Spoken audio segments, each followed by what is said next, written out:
Welcome, ladies and gentlemen. Welcome back to the studio for another late night watercolor weekend. Thanks for stopping by. I am continuing to do my tour of things I like about the summer, and tonight, of course, you see it here. I've already got it here. We are going to paint some cherries. Here they are. Let me take the clip off of these, if I can get it off of here. There we go. Here's my reference photo. I'm going to try to set it up here somewhere. I'm not sure. I've pre-drawn this. Excuse me. This is Daler-Rowney paper, watercolor paper. It's Daler-Rowney 101. It is wood pulp paper. It's rough paper, rough-ish paper. So that's there. The brushes I'm going to use this evening are here. I'm going to start with some Da Vinci squirrel hair brushes. Here they are, and go into some silver black velvet brushes. Hello, Jen. How are you doing? The watercolors that I am using tonight, here they are. These are the ones that I've been using in the studio for quite a while. These are my M-gram watercolor paints. I just stuck my finger in one of them. Let me set those off to the side and start the paint cam. There it is. I hope we can see that. That looks about right. This I'm going to set up in the top of my workstation there, and I'll be able to tell you exactly what colors I'm using. I put a little mark here just under the paint cam. It's a bit of tape because I know sometimes I like to work over this way and my picture goes behind the paint, so I've taken care of that with any luck. And we are about ready to start. Hello, Sydney. So how I'm going to start this evening is I'm going to start with the stems and a quick color on the leaf here, and then I'm going to move to the body of these. So I'm going to mix up a little green here. I'm going to start with my phthalo green. It is a bright green. I'm going to tone that down. I want to keep a little cool here, so I'm going to use excuse me, my cool yellow color to start. This is Hansa Yellow. I really have only two cool yellow colors that I use a whole lot. Excuse me. One is this Hansa Yellow, and the other is a bismuth yellow. And you can see this is pretty bright still. That's okay. I'm all good with this. I want this to be nice and bright because if you look at our reference photo, I'll show you in just 1 second. Let me get all of this green on here.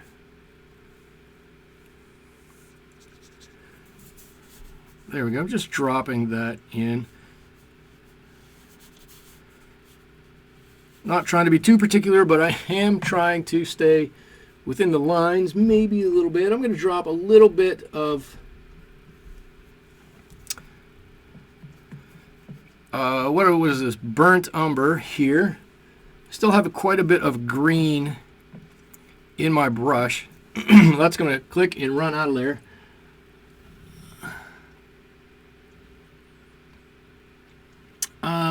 Sydney, you are a excuse me, I don't know what's going on. A newbie in watercolors. You're trying to get back into it. That is fantastic. I love watercolors. I hope if you don't learn anything from me in this channel about how to watercolor, I hope you at least take away some enthusiasm that I have for watercolors, and let that guide you with the watercolors as you're getting back into them. Oh, before I do this, or as I'm doing this, I guess, I was going to say, I want this green, yellowish green to be pretty bright, pretty light here, because the leaf,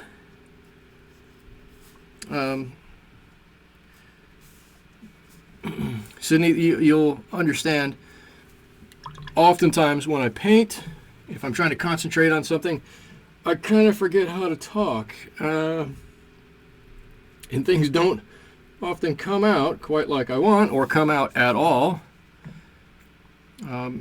So from time to time there are a bit of pregnant pauses in my speech. Please try to look past that. It is kind of funny.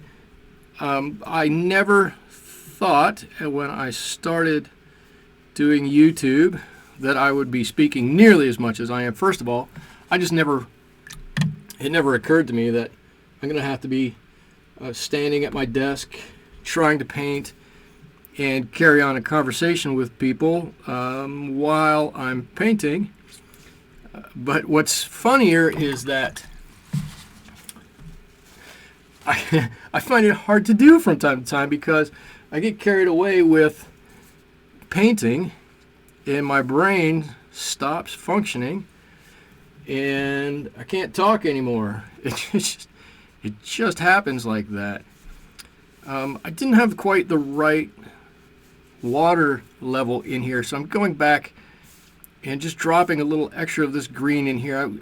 I was already starting to develop some severe tide lines in here, and I didn't want to get that, so I'm just dropping a little bit of green on there. Okay, so let me get back to what I was doing before, or what I was talking about before, in our reference photo, and I realized this part was out of shot before, but look at the veining on that leaf. Those veins are really light. They're really a bright yellowy green. Maybe I should leave it down there. Maybe that'd be a little bit better. It's those that are going to be represented by that light color of green that's right there. So that's why I want to put that down as a base. Then it'll help to shine through, give a little bit of luminosity to what we're doing. Now, I've done the green. Now I can move on to the red. We're going to come back and do a lot of this anyways. But I can't do this red, or this red. That means I've got to go over here. But first, let me go over and see what's going on over here. I forget how to talk. Talk to you. All communication is lost when I'm painting. Sometimes it's hard. It's weird. I can talk and do just about everything else at once. I don't have too big of a problem with it. And as soon as I get a paintbrush in my hand and start to go like this, everything flies right out of your head, and it's hard to do. Thank you for doing projects that a beginner can draw and learn to paint. Look, whether a beginner can do it or whether an expert could do it, the difference between the two really is not a whole lot. You could do a more complex painting even if you're a beginner. The thing you have to do is learn to take things in little chunks. Little chunk here, little chunk there, little chunk there. If you watch a lot of people paint on YouTube, what you'll see a lot of times is people will paint a little bit over here, and they'll paint a little bit over here, they'll paint a little bit over here, they'll paint a little bit here. Then they'll come back to this one and paint a little bit here, and they'll paint a little bit over here. Then they'll go back over here. And so it's more about learning how to manage where you're at on the page. That's what the beginner doesn't do as well as somebody who's been doing it for years and years and years. But it's something you can do, something everybody can learn to do. But I will admit, oftentimes it's a bit frustrating. Okay, so I'm mixing a little bit of Pyrrole red with a little bit of Gamboge over here. I just want to make a nice orangey. Hello, Anita. I just want to make a nice orangey red. Right, I'm looking at these cherries in the picture over here, and I'm trying to see what the undertone for those are. And you know, some cherries are really yellow. Tart cherries. I think they're tart cherries that are really yellow, and Bing cherries that are really dark and red and kind of maroonish. These seem to be somewhere in between, and they look as though, just looking here to see where I can put my hand and not get too much of my palm in the paint. These ones look as though they've got quite a bit of an orangey undertone to them. All right, and before I move on from this, and while my paint is still wet, they are cherries, so I'm going to drop in on what I think is the shadow side of these. A little alizarin crimson. This is permanent alizarin crimson. I think that all of the major watercolor manufacturers anymore have changed their formulation of alizarin crimson to be less fugitive and hold its color much better. Let's see, I've got a big old shadow somewhere right around there. It's dark on that side. I think that is how I want to leave that cherry, something like that. I'm going to just soften these edges just ever so slightly, so when I come back I don't have a big tide line. And I think that looks pretty good to start with. We're going to obviously have to come back to do that. Oh, Cynthia, how you doing? Oh, you're making lasagna tonight. That's funny. I had spaghetti and lasagna, obviously cousins in the Italian cuisine. There we go. Just keeping up, just trying to keep this orange color here as a base. I do have to ask, is anybody having any oh, the orange and the yellow ones are called Rainier cherries. They grow up there in Austria. Oh, there you go. That's the answer about the cherries. And don't forget to tell everybody, Cynthia, that Rainier cherries are fabulously delicious. Get some props out there for the state of Washington. I was going to ask if anybody has noticed yet any video problems, any video quality problems. Tonight, this is the first time I'm doing it. I'm doing it as kind of a trial. I'm streaming here on YouTube, and also, I shouldn't say here on YouTube because I'm doing it in two places, but I'm streaming on YouTube and also on Twitch. I've got a good number of friends that use Twitch as their primary means of watching videos, and they ask from time to time if I will stream on there, and so I've decided to give it a shot and see how it goes. So if you notice that we're having issues or something, let me know. I'll try to do a quick check to see if it's happening on both platforms or not, or just on YouTube or just on Twitch. It's a little bit shuttery occasionally, but not enough to worry a ton about. Okay. Anybody who watches me normally knows that I do have a bit of a problem with gremlins in the studio here. I'm going to My studio is in the garage out on the corner of our property, and my internet here is a little flaky, but I'm going to keep that in consideration. There we go. All right, I really like that. I like the way this has turned out. Give me 1 second. I'm going to flip over to Twitch. Oh, I do have somebody on Twitch. It's Heather at the Craft Shack. Hello, Heather. I got one viewer on Twitch. That's awesome.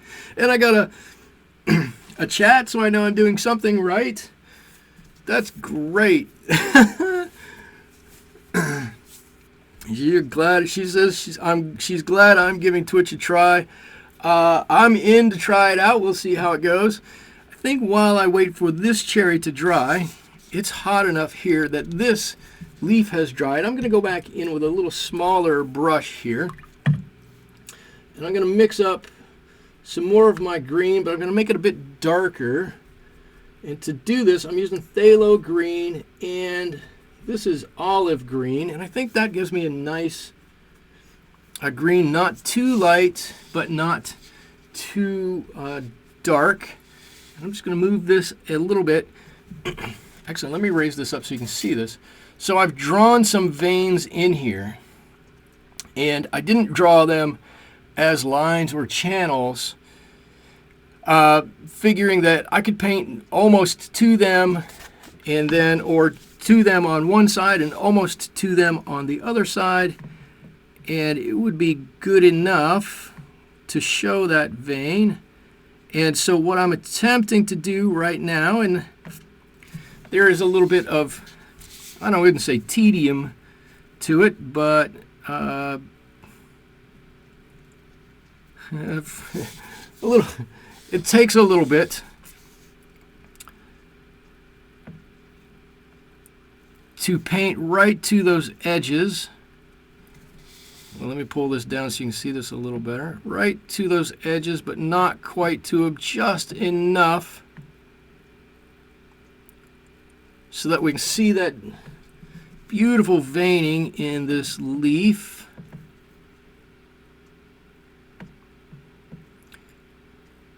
And I was smart enough, I'm going to toot my own horn, yeah, not really, but I picked out a picture that had a leaf on it that was not too difficult to paint. There is not too much bending or anything. Look, it's a very flat leaf, a very simple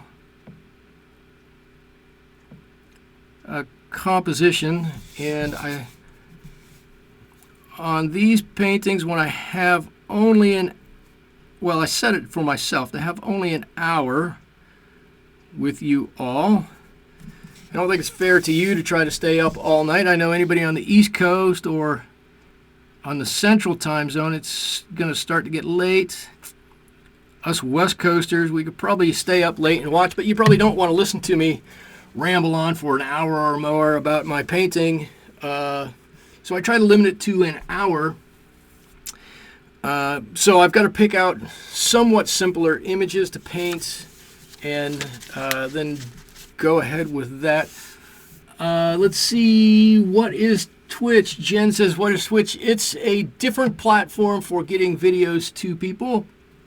It was started, I believe, by the gamers community, but many people have moved in on that now. There are other watercolor artists. My friend Heather, who's with us over on Twitch right now, has a crafting and art channel over there. There are still gamers over there, but in general, there's getting to be all kinds of people over on Twitch. It's getting to be quite popular. All right. I don't know why I stopped that green. I just, I don't know. I want to get the red in here more than I want to get that leaf in there, because this red is what's going to kind of set us up for the rest of the painting. The leaf is always going to be the leaf, and we could cheat and just paint it all green if we wanted to, but we can't cheat on the cherries. I've got to paint those cherries the proper way. And as I'm painting this cherry, obviously it's behind the one it's behind the one in front. Obviously it's behind the one in front. You can tell I'm a great orator. It's behind this cherry, and so when we paint this, we've got to think about how we handle this, because if we paint them both and make them both the same color intensity, then one is going to disappear into the other. And if we make one more intense than the other, or with a different color, a different hue than the other, then we'll be able to see it. So we need to be cognizant. Let's see if we can look here and see. We need to be cognizant of how we do this. Okay, so in this photo, there is a thin white line right here. Comes up here, and that makes the border between the two cherries.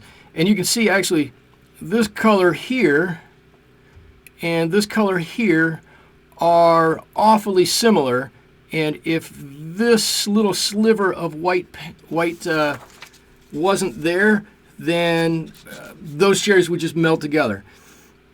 So we can leave that white bit there. We can paint it. I've already painted over it, but I think it went out of focus. I have gone out of focus. Let's see if we can refocus it. There we go.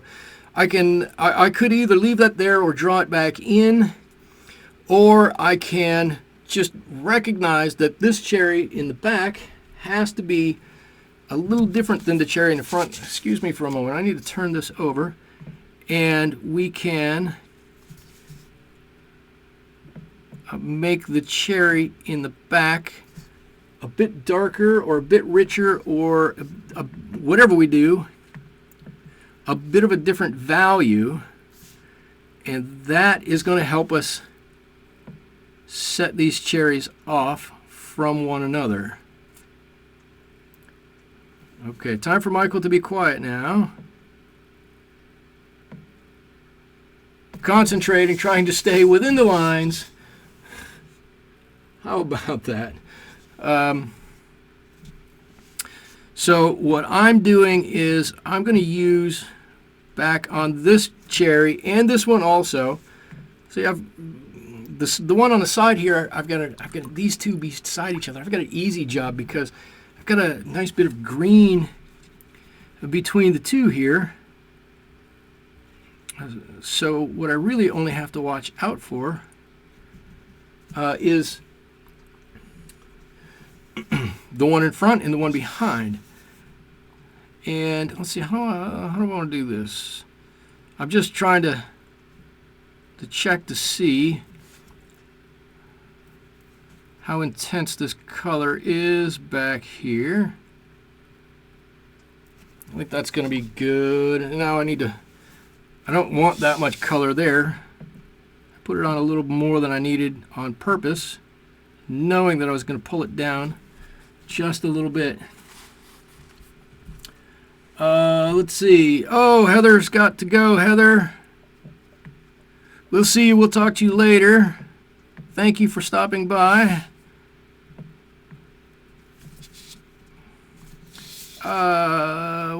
Come on, get up in there. There we go. Okay. Okay, so I'm looking at this and it looks like a mess. Haha. But that's okay. We're going to take care of this in a quick second. I need to look up. Last time I looked up, I looked at the Twitch chat. Now I need to look up at the YouTube chat. Just give me 1 second while I want to get this color in kind of now before it dries up too much. I don't want, if my color's gonna move and blend a little bit, I want it to do it while it's wet and let it do it. And maybe I just try to control it a little bit, which is better than me trying to do everything oftentimes if you try to do too much with your painting, no matter how much you blend it, no matter how much you do with it, it always looks a little worked. And I don't really want that. How does that look anything like that cherry? Not too much, does it? All right, we got a little work to go here. That's going to be better. Okay. That makes we got a little reflection here and a little bit on top. Okay, I'm okay with that. Okay, what's going on here? Looks good. Looks good. They're looking fantastic. I love how you've got all the tonal changes in the cherries. We need to have those tonal changes. Thank you for noticing, Jen. We need all of those. Those really help define the shape of the cherry. We can do it with different intensity, but also the color that goes in there we're going to need. Okay, before I go back up here, yes, I'm stalling on the leaf. Before I go back up there, I'm going to come over here because I can feel that, and that's pretty dry already. Actually, I shouldn't do that. I'll go over here. Since these don't touch here, I'll come over and do this cherry. I'm going to put my yellow down here. And I guess if I'm thinking about it, right, I'm not really strictly doing a glaze with these cherries where I'm just putting this orangish yellow color down there. Typically, if you're doing a full glaze, you would put this color on and let it dry and then do another layer on top of it, more like we're doing with the leaf here. What I'm doing with this is more just, I guess, a traditional wet in wet, but trying not to let it get super runny. I want to be able to control as much of that painting process as I can, even though it's still wet. I do a lot of this. I do a lot of turning this back and forth. I know this bothers people from time to time. I apologize for that. But in the end, it's going to make for a better painting. If you do it, do it. If it makes you feel better, please, by all means, turn that painting around. I'm much more comfortable with a pull stroke than I am with a push stroke. I feel like I have to move my brush more and manipulate my hand more. If I do a pull stroke with the brush, I can just right on through, and I feel like I do it better. So I try to do that. I did have at one point in time some people complain that it was distracting in the video and the quality of the video wasn't very good because of it. And I decided that I was sorry if the video suffered for it, but the painting was better off for it. And so I've kind of made the promise to myself and anybody who, if you move on to making your own YouTube videos, or if you do any demos in front of friends or family or anything like that, please feel free to move your painting around if you need to. There's no real need to hold it straight in one spot. Everybody, I think, will understand if you have to move it from time to time in order to make the artwork better. Okay, enough of my rambling. I don't know how I got off on that.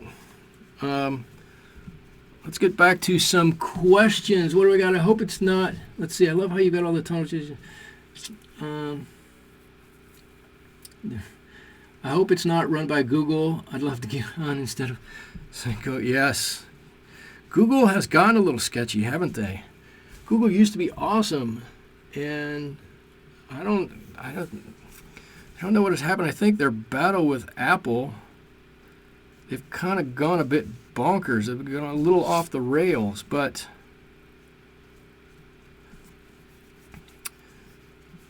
But in some respects, they have you. You almost have to use Google for lots of things. You almost can't get away from it. I think you can get away from it. The one you can't get away from anymore, more and more, I think, is Amazon. They're the ones you can't really get away from. Now, you've gone and let me paint all of this. Well, you let me ramble on quite a bit, but I've painted all of this, and I forgot to leave a bit of highlight here. So I'm just going to go back in with my brush and take a fair bit of this paint off. I got a highlight over there. I'm just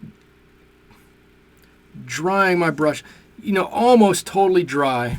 I push it down on the paper like this and then go back onto it.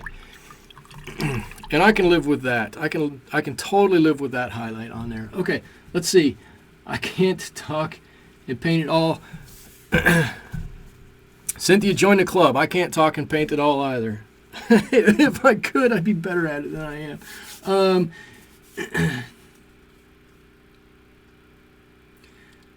I do too. It shows how to manage rather than struggle with awkward brushstrokes. Yes, exactly. It's so once you I almost dropped my brush. Once you have to start going like this, it saps a lot of the fun out of painting, or what I think is the fun of painting. Okay, while I wait for this to dry, I'm going to turn my page once again, and I'm going to paint these on this side, and with any luck, we'll get to see a couple of veins come to life here. Yes, I am jumping around a little bit. I realize that.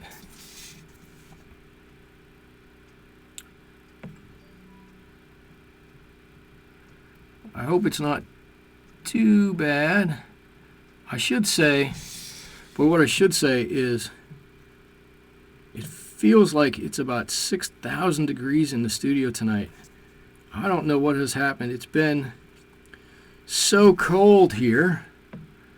I don't know if it was last week or 2 weeks ago we had a discussion on here while I was painting about how cold it was here and how warm it was in other places. And boy, just today it has started to warm up. And now, boy, I'm sweating. I feel like I need to take my shirt off. What I don't want is for a big beaded sweat to go bloop right on my painting. I don't think that would be very good at all. It might be funny, but I don't think it would be very good.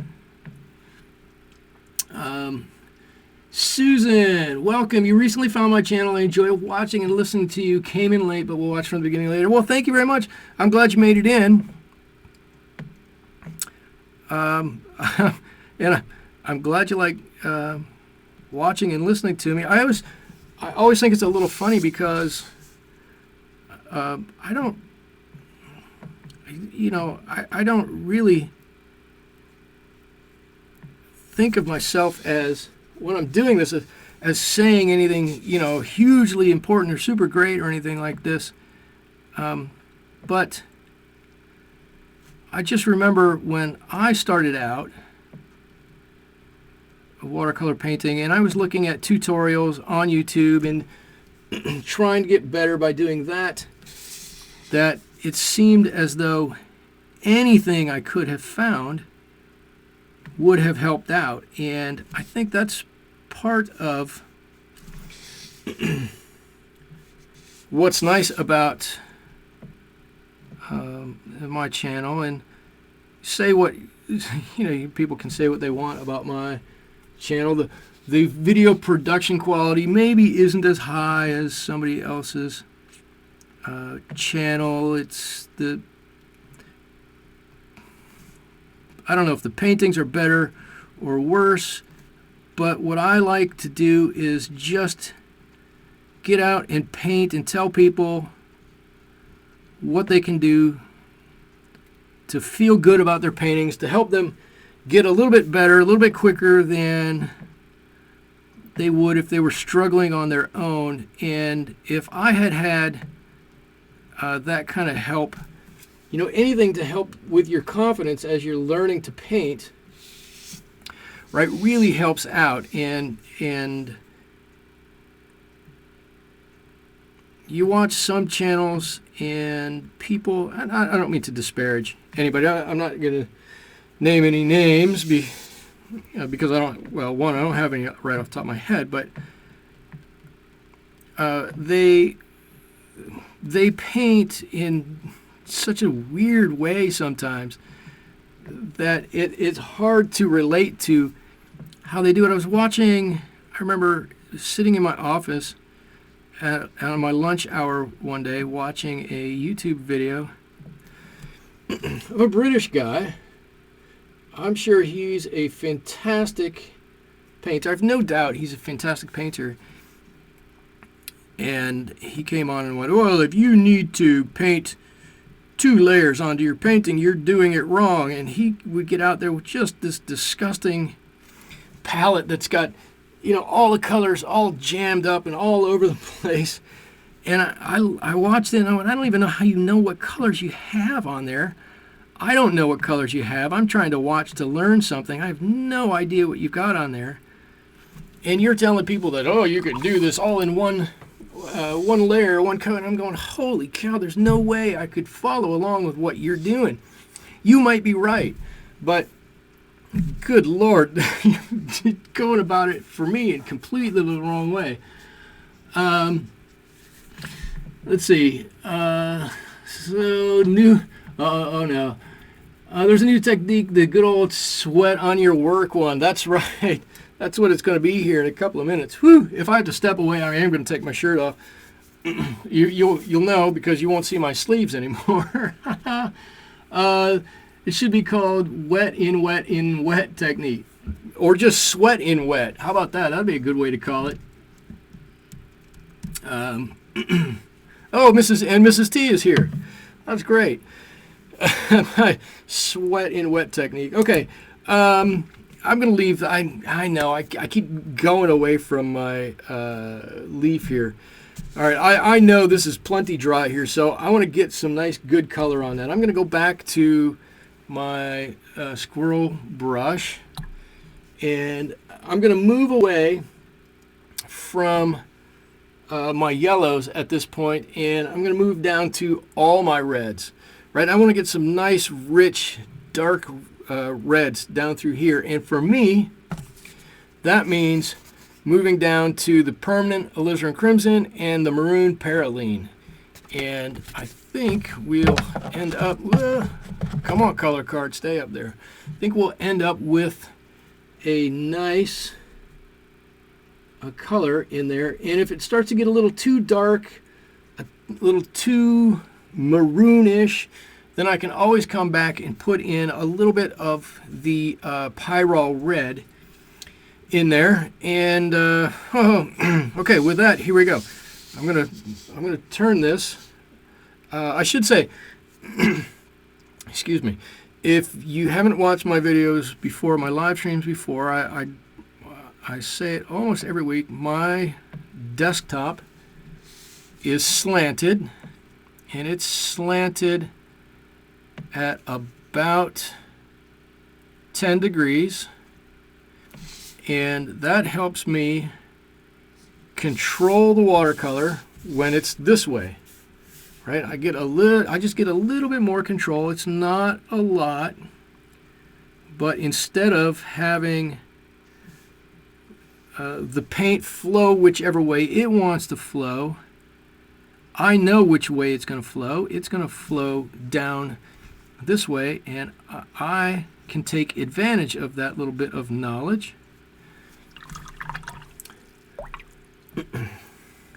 So if you see me, the long and the short is what I was getting at is you're going to see me turn this over and then probably turn it right back over again. I waited just a little too long on that side.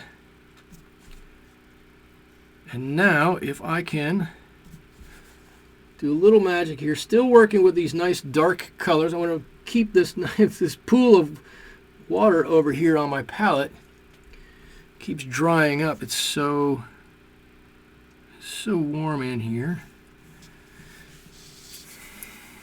Well, it's starting to look like a cherry with a little bit of a dimension to it, right? Don't you think? It's getting there.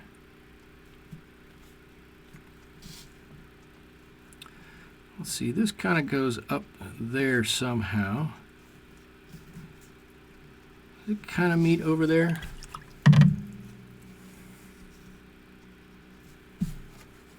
There we go. And what I'm doing when you see me reach up here, I'm cleaning my brush, getting as much of that color off as I can, and making sure I'm working with a nice dry brush, because I know I'm going to be sopping up a little bit of that color.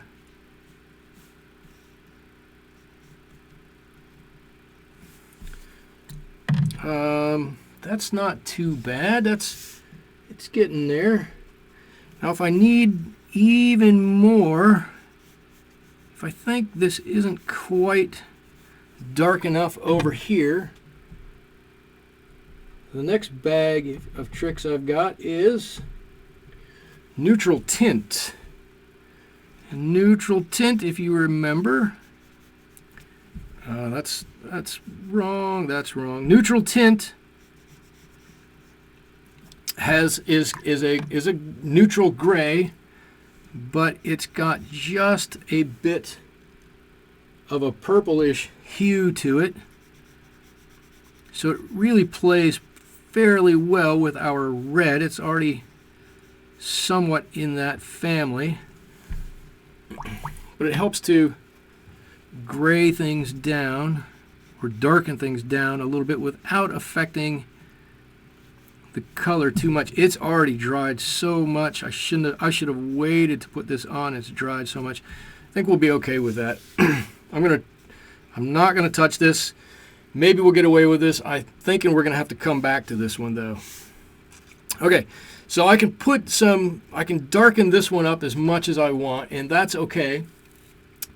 But I've got to be careful on this one, because I'm going to make these back two, which have just a bit more shadow on them, a bit darker. So I'm going to lean a little bit more on my alizarin crimson and on my pyrrole red on this one in front. I may have to, down along this side, I'm free to make this as dark as I want, because it doesn't, I'm going to give it just a shot right down here. It doesn't come into contact with these other two cherries. So the neutral, Jen, the neutral tint looks great. You know what? Neutral tint is a very new addition to my watercolor palette. And I was like, well, neutral tint, what is that? What is that? That's a kind of a ridiculous thing. I don't need neutral tint for anything. And from the minute I started using it, I went, holy cow, this is brilliant. You know, I was using Payne's Gray to try to do everything before that, and Payne's Gray's got that, it's not a weird, yeah, see, it's trying so fast. It's not that it's a weird kind of a blue tint, but it's got a definite blue tint to it, something I didn't want. But then I found this neutral tint, and holy cow, changed my life forever. The thing you have to do is not get too crazy with it, which I can do from time to time. If you put a little bit here and there, oh, getting water all over my reference photo. If you put a little here and there,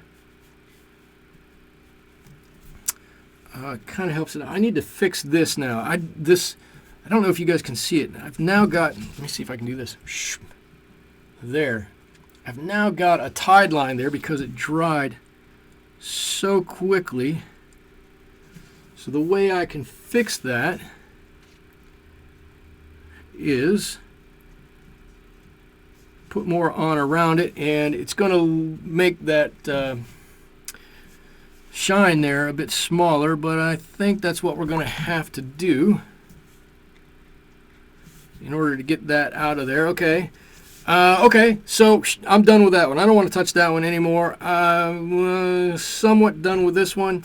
I can tell you I'm going to come back over this. This had dried up too. Everything is just drying so quickly. All right, while I wait for this one in front to dry up, I'm going to come in. I'm going to do a little work on my stems here. Y'all thought I was going to go back and work on the leaf, but I threw you a curveball on that one. I didn't. I'm trying to work up a little bit of raw umber and a little bit of yellow ochre. I just want to put a little bit of color here, a little bit of color up here, a little darker on they're a little darker on the burnt umber. Sometimes, I'm telling you, sometimes my tongue forgets to work when my paintbrush starts moving. I don't know how or why it always does that. I just know that it does.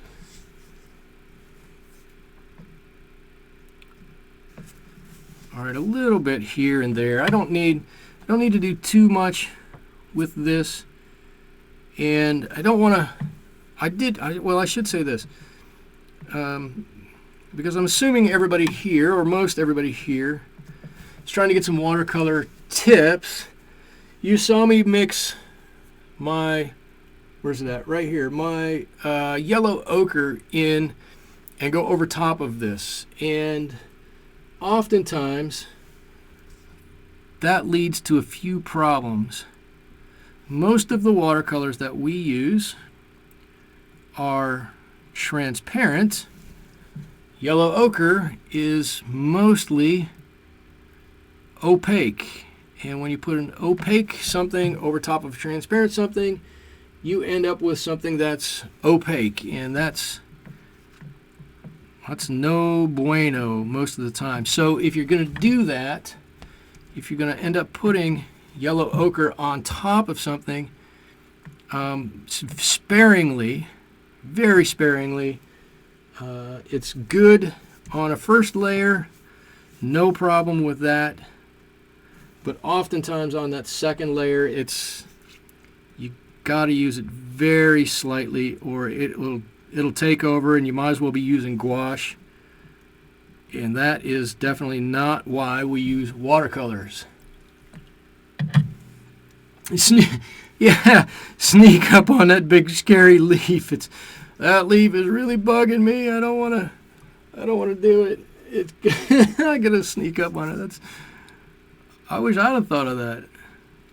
I need to. It's right now it's got the better of me. It's not that it's difficult. It's just that it's tedious. There we go. I'm trying to just get a little bit more. I'm imagining this stem back here. You know what? While I'm doing this, let's see if I can do this. Hold on. Shoo. There we go. I'm imagining this bit back here is a bit darker. Maybe it's a little bit in shade or shadow. And I just want to draw a few lines on here.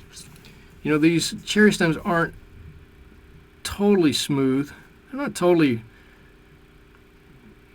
all knurled and wacky and weird looking, but they're definitely not all smooth. So I'm going to give a little bit of texture to those.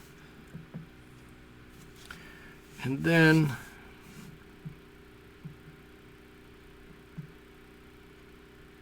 I'll do this and just let that run.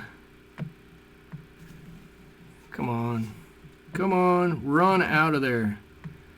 Just let that run out right to that first bit of leaf. There we go.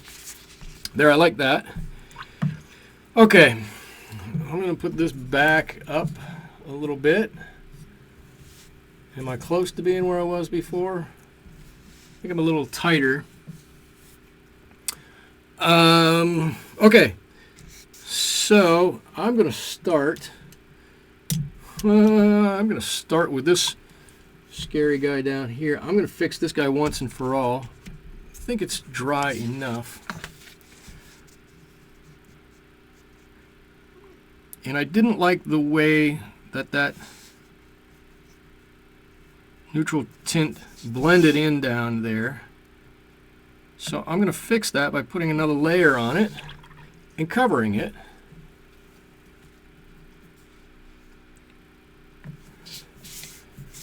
And by doing that, I have just minimized the effects of that layer, darkened everything else, and you can't appreciably tell, but I mean, it doesn't affect the painting at all, I guess is what I'm trying to say, but it does smooth that out. And in this one here too, not wild about how I just have that neutral tint right in that one spot. I wish I'd have drug it up a little bit higher all the way around. So I can do that, and it's just going to spread that intensity out a little bit. A little bit of glazing on my sweat in wet technique here. It's like a 2-for-1 tonight. What do I have all the color off of that? I've got 2. I'm going to go with that. I'm going to go with that. I've got 2 water cans up here. One of dirty water here, and next to it over there, one of clean water. And it wasn't looking like I was getting any clean on that at all. Okay, so here we go. I'm going to, because I just put some here, I'm going to start with this one in the back. And I'm going to mix this up nice and dark, and I'm going to pre-mix in just a little bit of this neutral tint. And then I'm going to flip it around. And wow, that must be a lot of neutral tint. Just lighten that up just a little bit. I didn't need it to be quite that dark. They are presumably same type of cherry, so too dark would not be good.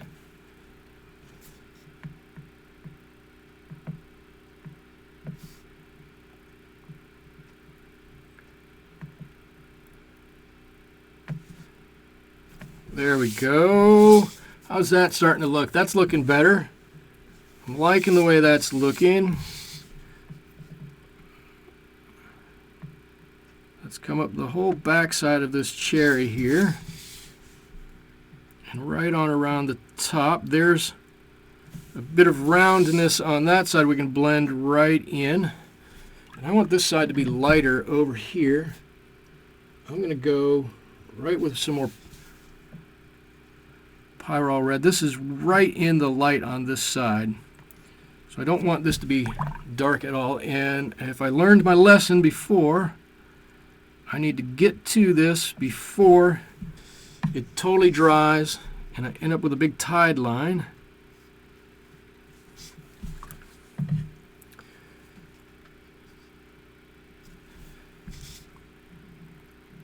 And when I need a little bit of a highlight on that side, let's see, the picture's got it going down that way. We'll try to keep somewhat to the picture, not a slave to it, but we'll kind of keep somewhat with it. And this goes around something like that. All of the, okay, good, okay. I was just going to say, I think all the questions have stopped. There's got to be more questions. And then I looked up because I had forgotten. I hadn't looked up. That's why the questions had stopped. The questions in my head stopped too. See, that was the problem. I'm going to get to you in just a second here. I'm putting a little extra dark right in here where the stem fits in. just right next to it, and hopefully that's going to make it look like it drops off right there. I want it to drop off right like that. Okay, let's see. You won't have to sign it because it'll have your D.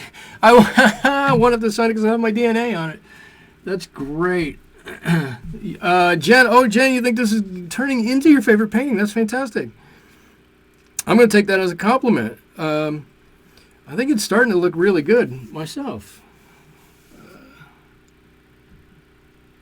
Plus it'll come pre-signed with my DNA, with my DNA in it.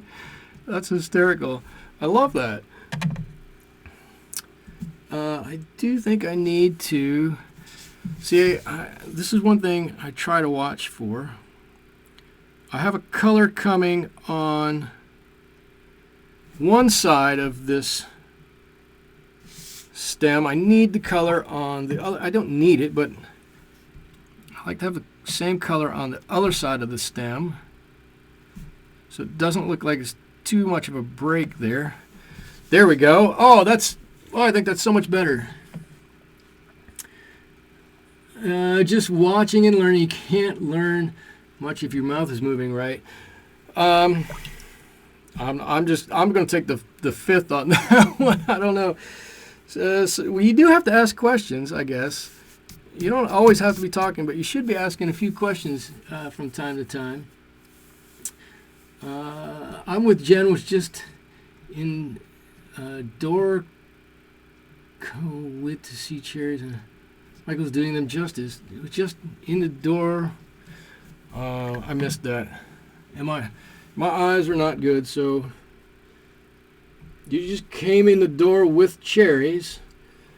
You turned me on, and I'm doing the Cherries and I'm painting justice. I think that's what you are saying there.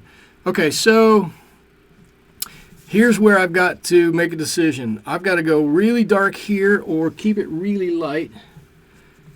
And I'm going to opt for really dark in here. And if we make it really dark there,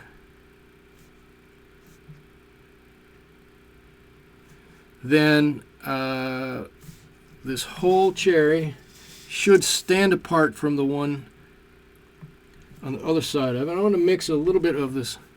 I don't want it to get too totally dark, so I'm mixing a little bit of Pyrrole red in there. I've got to be careful because Pyrrole red, if I'm being quite honest, isn't the most transparent color either. So sometimes putting it on the top of things is a bit of a grab bag. I guess what I could have done was put the Azo orange in there. That could have worked really well. Or just gone with the permanent alizarin crimson here, but sometimes you put in that other color, just charge that right in there, and it really makes, because it's a little different than everything else, it makes the whole thing that much better. Look, that much better. See, that's got to come around here and touch these chairs. This touch over there.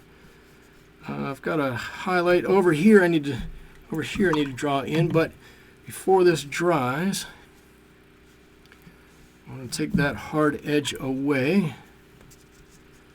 Look, it's already dry. Man, watercolors are not working with me tonight. The watercolors are probably doing fine. It's the paper that doesn't want me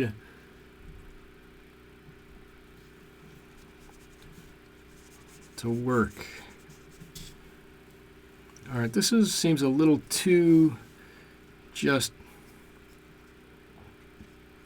rounded over here. This one seems to need a little work to me.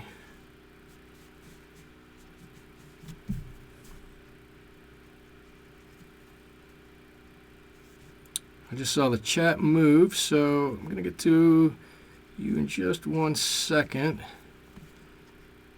Trying very hard to concentrate. Okay, what do we got? Okay, let's see. Oh, Door County, Wisconsin. Oh, I got you. Door County, Wisconsin. Door County, Wisconsin has fantastic cherries. You just got some and you came in, and I'm kind of doing them justice. I hope so. I love cherries. I want these. I want all the cherries to look fantastic. I grew up and I had a cherry tree in my backyard, and I would go out and just sit in the cherry tree and eat cherries for hours during the summer on about 3 days. They didn't stay long. They were here and gone, and if we didn't get to them, boy, the Blue Jays got to them, and the Blue Jays just tore them up in no time.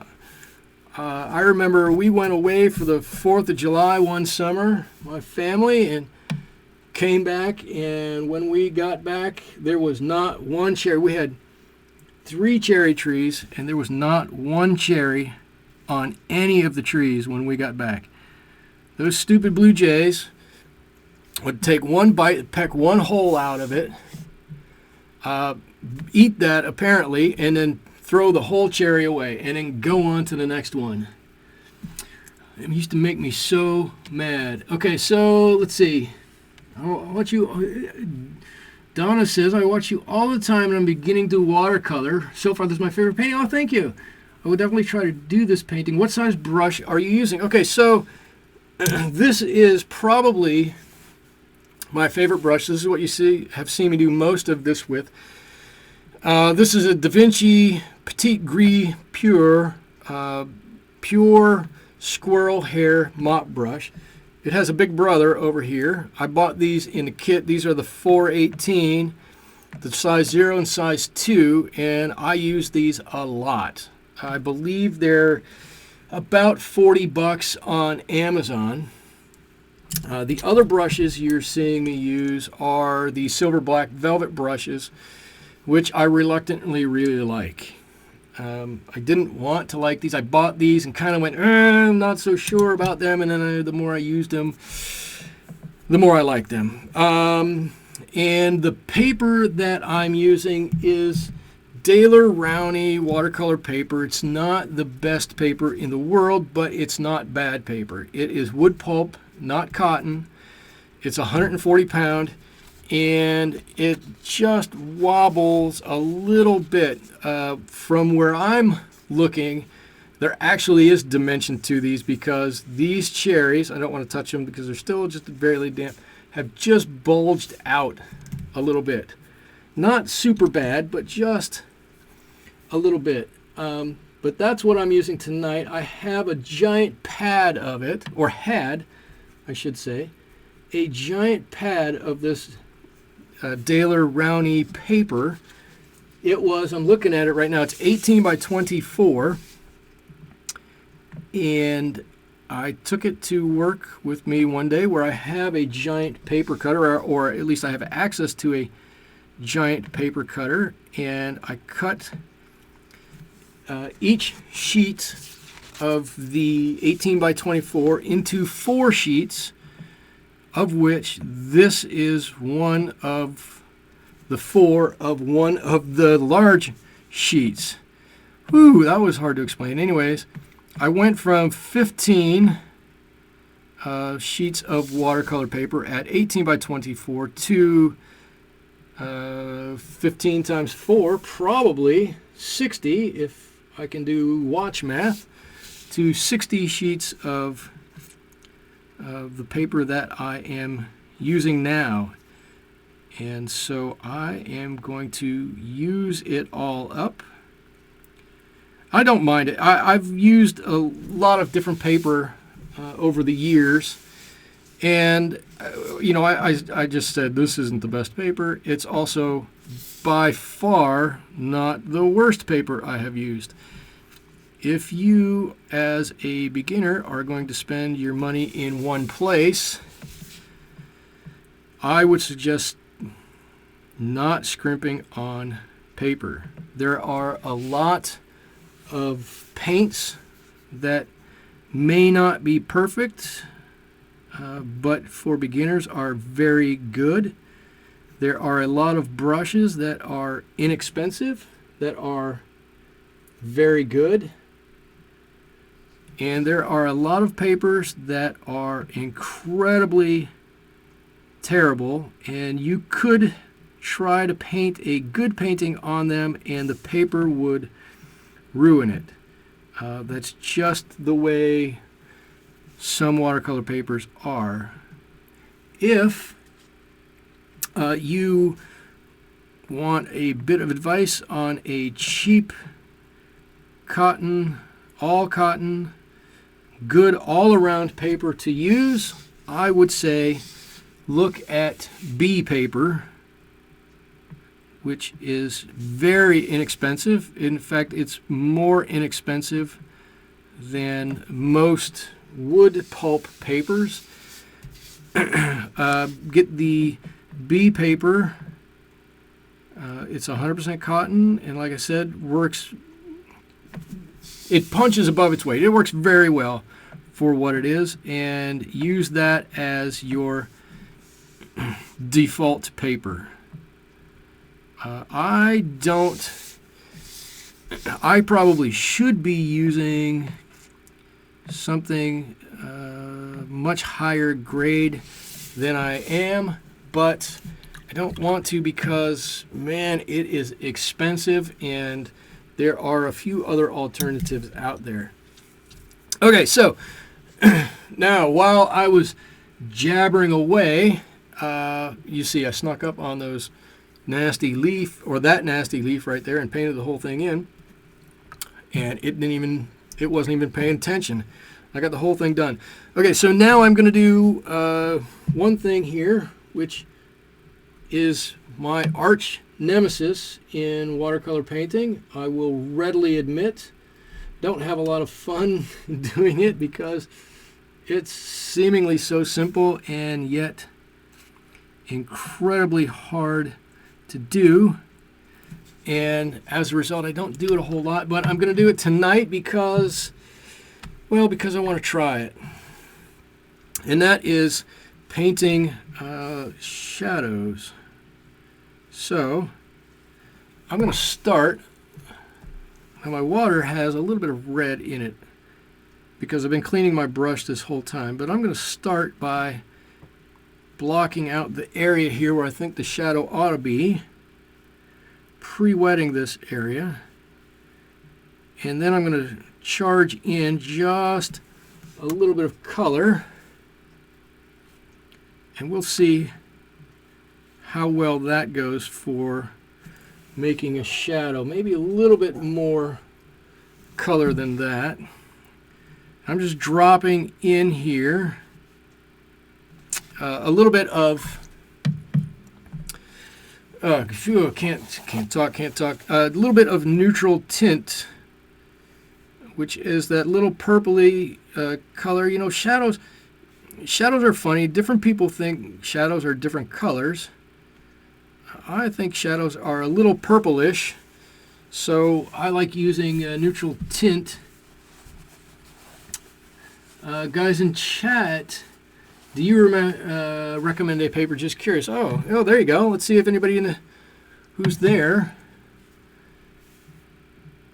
has any recommendations for paper. If anybody has a paper that they like, let Mrs. T know so she can give it a shot. Let's see, I'm going to try something like this. Let's see. I mean, you can never go wrong with Arches. Arches is like the paper to get, but it is not cheap. A lot of people I've seen recently seem to like the Hansa Yellow paper. That's one that's gotten pretty popular. I haven't tried Hansa Yellow, so I can't really say. Let's see. I use Arches, Saunders, and for all of my practices I use Stillman. That's interesting. I will tell you that if you look back on a lot of my videos, I used Strathmore 400 series paper. And if you've seen in my videos recently, you'll notice Strathmore 400 series paper is strangely missing because I don't use it anymore because it's so, I don't know. I started using a little bit what I would consider a little bit better paper, the B paper or Strathmore 500 series paper, and then I really couldn't go back to the 400 series paper. It was just odd, so I don't recommend that to people anymore. But that was what I did. Actually, I don't think these turned out that badly. These shadows there. Now, let's see. Anything else I need to do on these? I could put a bit of hey, we'll do this. I could put just a bit of, let me get a bigger one out. I'm going to get an old rigger brush.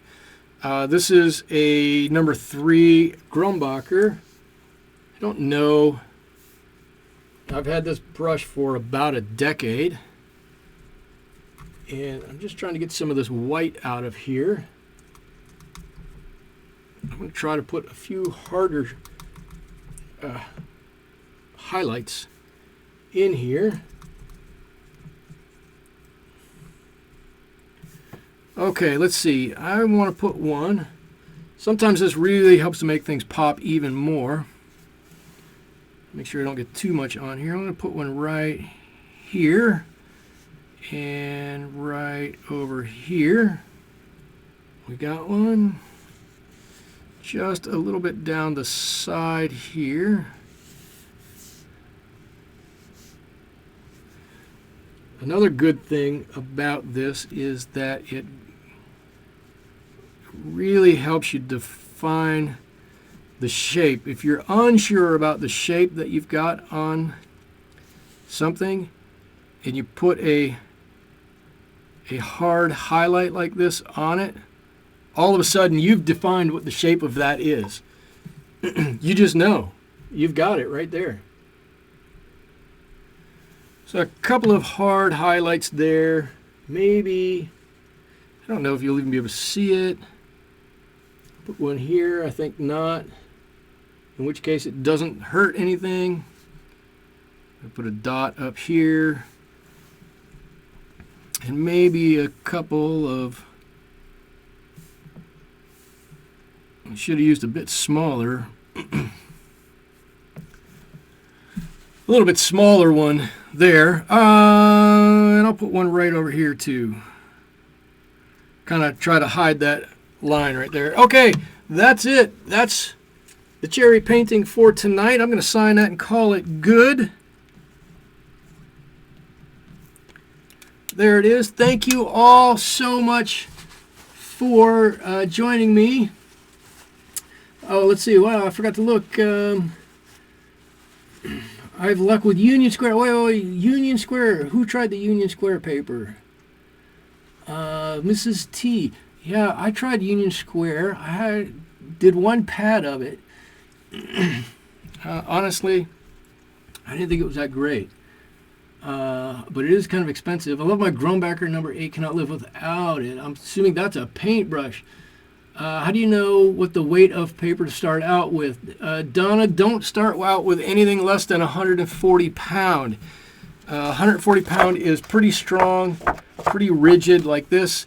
Anything less than that turns out to be student grade paper, and it will warp and it will bubble very easily. So 140 pound if you can get it. 300 pound would even be better, but sometimes it's very, very pricey. Let's see. Prefer the mingling charging colors into each. Yes, the cotton paper, the arches, you can charge into it. It's so much easier. With the wood pulp paper, you've got to be a lot more careful. You've got to let things dry all the way before you do it. It just makes it a little bit harder. It's not super hard. It just makes it a little bit harder. It takes everything a little bit longer than the cotton paper, which is better. Anyways, that's all I've got for you guys this evening. I've run over here by 15 minutes. Thanks for hanging out with me. Enjoyed having you here in the studio. I've got links down below in the description, I believe, to social media, Twitter and Instagram. I have a link to my website down there, Watercolors with Michael, a way you can help support me by contributing to the coffee fund or to the beer fund. I've got links to my Etsy store, should be down below, and I think that's about it. Thank you guys so much for stopping by, watching me paint these cherries. I had a blast painting with you. We'll see you back here same time next week. Bye-bye.